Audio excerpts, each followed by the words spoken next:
সুপ্রিয় দর্শক, এই মুহূর্তের সবথেকে বড় খবর।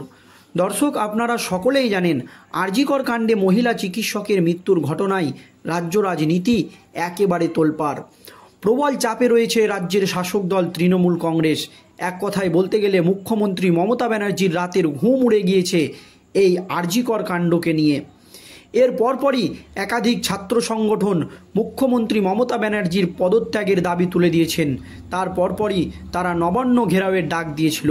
তবে নবান্ন ঘেরাওয়ের এই কর্মসূচিতে ছাত্রদের ওপর বেনজির এবং বেআইনিভাবে লাঠিচার্জ করে কলকাতা পুলিশ, এমনই দাবি করে বিজেপির রাজ্য সভাপতি সুকান্ত মজুমদার থেকে শুরু করে বিরোধী দলনেতা শুভেন্দু অধিকারী। তার পরপরই তারা 12 ঘন্টা বন্ধের একটি ডাক দেয়। আর এই বন্ধকে ঘিরে কলকাতা হাইকোর্টে যা হলো তা শুনলে আপনাদের চক্ষু চড়ক গাছ হবে। রাজ্যের আইনজীবীকে বা রাজ্যের হয়ে যে আইনজীবী জনস্বার্থ মামলা করেছিলেন তাকে একেবারে তুলোধনা করে ছাড়লেন সুপ্রিম কোর্ট কলকাতা হাইকোর্টের প্রধান বিচারপতি টি.এস. শিবাজ্ঞানাম। কি হয়েছে দেখুন দর্শক। 12 ঘন্টার বাংলা বন্ধ এর বিরোধিতা করে জনস্বার্থ মামলা করেছিল এক আইনজীবী। বুধবার কলকাতা হাইকোর্ট তাকে জানিয়ে দিল তিনি আজীবন আর জনস্বার্থ মামলাই করতে পারবেন না। এখানেই চুপ থাকেননি প্রধান বিচারপতি।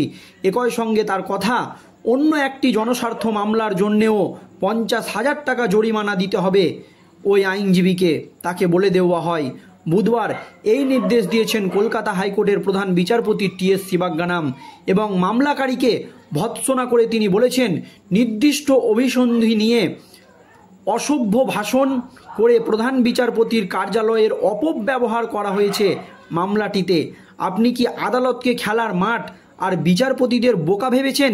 এই মন্তব্য করেন কলকাতা হাইকোর্টের প্রধান বিচারপতি টি.এস. শিবাজ্ঞানাম। ঘটনার সূত্রপাত মঙ্গলবার বিকেলে বাংলা বন্ধের ডাক দিয়েছে বিজেপি। সেই বন্ধকে বেআইনি বলে সমালোচনা করেছিল নবান্ন, এক কথায় মমতা সরকার। এ ব্যাপারে সুপ্রিম কোর্ট বিভিন্ন হাইকোর্টের বন্ধ সংক্রান্ত পর্যবেক্ষণও তুলে ধরা হয়েছিল রাজ্য সরকারের তরফে। এরপরেই রাতে বিজেপির ডাকা বাংলা বন্ধের বিরোধিতা করে কলকাতা হাইকোর্টে একটি জনস্বার্থ মামলা করা হয়। মামলাটি করেছিলেন সঞ্জয় দাস নামে এক আইনজীবী। তিনি মামলায় প্রধান বিচারপতির দপ্তরকে উল্লেখ করে মামলাটির দ্রুত শুনানির আর্জি করেন। জানানো হয় প্রধান বিচারপতি বুধবার সকাল 11টায় ওই মামলা শুনবেন। একই সঙ্গে মামলাকারী আইনজীবীকে বলা হয় শুনানির সময়ে যেন তিনি অবশ্যই সেখানে উপস্থিত থাকেন। বুধবার যথাসময়ে মামলাটির শুনানি শুরু হয়। আদালতে উপস্থিত হন মামলাকারী আইনজীবী সঞ্জয়ও।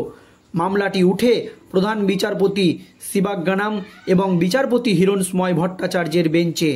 মামলাটির প্রাথমিক ভূমিকা শোনার পরেই বেঞ্চে মামলাকারীকে কিছু প্রশ্ন করেন কলকাতা হাইকোর্টের প্রধান বিচারপতি টি.এস. শিবাজ্ঞানাম। প্রধান বিচারপতি বলেন, আপনি হলফনামায় লিখেছেন আপনি একজন জনহিতকারী এবং জনদরদি হিসেবে বন্ধের বিরোধিতা করে এই জনস্বার্থ মামলা করেছেন। এও জানিয়েছেন যে আমি সাধারণ মানুষের কথা চিন্তা করে তাদের জন্য কাজ করেছেন, দরিদ্রদের জন্য কাজ করেন, এও আপনি উল্লেখ করেছেন। এর পরপরই রাজ্যের হয়ে জনস্বার্থ মামলা করা আইনজীবী উত্তরে বলেন হ্যাঁ। তারপরে প্রধান বিচারপতির প্রশ্ন, আপনার করা একটিও জনকল্যাণকর কাজের উদাহরণ আপনি দিতে পারবেন?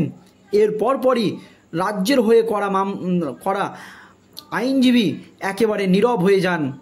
যে জনস্বার্থ মামলাটি যে আইনজীবী করেছেন সে একেবারে চুপচাপ হয়ে যান প্রধান বিচারপতির এই প্রশ্নে। তারপর আবার প্রধান বিচারপতির প্রশ্ন, আপনি কত বছর ধরে রয়েছেন আইনের এই পেশায়? মামলাকারী আইনজীবী তখন বলেন 10 বছর। এর পরপরই প্রধান বিচারপতি টি.এস. শিবাজ্ঞানাম ওই মামলাকারীকে প্রশ্ন করেন, এই 10 বছরে কোনো জনকল্যাণকর কাজ করেননি, অথচ জনহিতকারী জনদরদি দাবি করে দরিদ্র মানুষের কথা ভেবেছেন, এই কথা আপনি লিখেছেন কিভাবে? তখনও রাজ্যের হয়ে করা জনস্বার্থ মামলা যে আইনজীবী করেছেন সেই আইনজীবী একেবারে নীরব হয়ে যান। সুপ্রিম কোর্টের কলকাতা হাইকোর্টের প্রধান বিচারপতির সামনে। তখন প্রধান বিচারপতির পর্যবেক্ষণ, আপনি আমফান ঝড়ের সময়ে কোনো জনকল্যাণমূলক কাজ করেছেন? মামলাকারী আইনজীবী তখন বলেন না। এর পরপরই প্রধান বিচারপতি বলেন, আদালতের বিচার প্রক্রিয়ার অপব্যবহার করছেন, বিচারপতিদের কাজে হস্তক্ষেপ করতে চাইছেন। সমাজের প্রতি আপনার অবদান কি? মামলাকারী আইনজীবী তখন একেবারে চুপচাপ হয়ে যায়। এর পরপরই প্রধান বিচারপতির প্রশ্ন, কাল মঙ্গলবার মামলা করে আমাদের কার্যালয়ে উল্লেখ করে বললেন জরুরি ভিত্তিতে শুনতে হবে। এমন করলেন যেন মাথায় আকাশ ভেঙে পড়বে। আমরা ওই জন্যই আপনাকে উপস্থিত থাকতে বলেছিলাম। আমরা বোকা নয়। আদালতে আমরা বোকার মতো বসে নেই। আদালতের বিচার প্রক্রিয়ার সঙ্গে এইভাবে খেলা করবেন না। এই মামলা খারিজ করা উচিত। তখনও রাজ্যের হয়ে জনস্বার্থের করেছিল যে আইনজীবী যে জনস্বার্থ মামলাটি করেছিলেন, সেই আইনজীবী একেবারে নীরব হয়ে যান। তার পরপরই প্রধান বিচারপতির প্রশ্ন, আগে আইন সম্পর্কে অবগত হন। এটা খেলার মাঠ নয়। এই আদালতকে ফুটবল মাঠ ভেবে নিলে আমরা চুপচাপ বসে থাকব না। এটা কোনো দায়িত্বশীল ব্যক্তির আচরণ নয়। আপনি আদালতে অসত্য তথ্য দিচ্ছেন। আদালত আপনাকে জনস্বার্থ মামলা করার অধিকার থেকে বিরত করল। ভবিষ্যতে আর কখনো জনস্বার্থ মামলা আপনি করতে পারবেন না। মামলাকারী আইনজীবী সঞ্জয় এর আগেও একটি মামলা করেছিলেন হাইকোর্টে। সেই মামলাও ছিল জনস্বার্থ মামলা। মামলাটির বক্তব্য ছিল পুলিশের সক্রিয়তার যে মামলা বিচারপতি অমৃতা সিনহার এজলাসে চলছে তা তার এজলাস থেকে সরানো হোক। বন সংক্রান্ত মামলা শুনতে গিয়ে প্রধান বিচারপতি সেই মামলার প্রসঙ্গ টেনে আনেন এবং প্রধান বিচারপতি বলেন, সুপ্রিম কোর্ট বলে দিয়েছে, হাইকোর্টের শেষ কথা হাইকোর্টের প্রধান বিচারপতি বলবেন। আপনি প্রধান বিচারপতিকে দায়িত্ব শিখাচ্ছেন। এই মন্তব্য করেন কলকাতা হাইকোর্টের প্রধান বিচারপতি। তার পরপরই হাইকোর্টে কার এজলাসে কোন মামলার শুনানি হবে সেই ব্যাপারে সিদ্ধান্ত নেওয়ার একমাত্র অধিকার হাইকোর্টের প্রধান বিচারপতির। আপনি তার কাজে হস্তক্ষেপ করছেন। এর পরপরেই বিচারপতি সিংহের বিরুদ্ধে করা জনস্বার্থ মামলাটিতেও 50,000 টাকা জরিমানা করা হয় ওই আইনজীবীকে। পাশাপাশি খারিজ হয়ে যায় তার করা দুটি জনস্বার্থ মামলায়।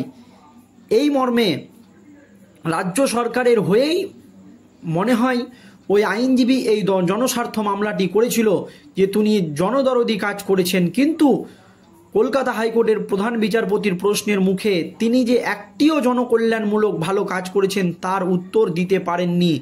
তার পরপরই এই কঠোর পদক্ষেপ নেয় কলকাতা হাইকোর্টের প্রধান বিচারপতি টি.এস. শিবাজ্ঞানাম এবং তাকে 50,000 টাকা জরিমানা করা হয়। দর্শক, এই নিয়ে আপনাদের মতামত অবশ্যই কমেন্টে জানাবেন। ধন্যবাদ।